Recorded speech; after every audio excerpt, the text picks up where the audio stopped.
చెవిలో చెప్పనా వినే విధంగా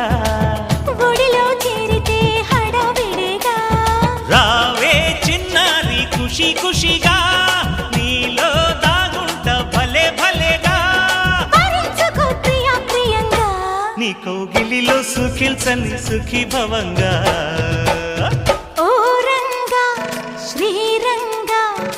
ఏరువాక సాగని ఏకంగా హత్సంగా వెత్సంగా మల్లెపూలు నలగని మెత్తంగా కుర్రయేడు గంతులేసి ఆడంగా కొంటె పెదవి ముద్దు పాట పాడంగా పన్నెగాడు వెన్ను తట్టగా ఆ హుషారులో ఒళ్ళు తుళ్ళి ఊయలుగగా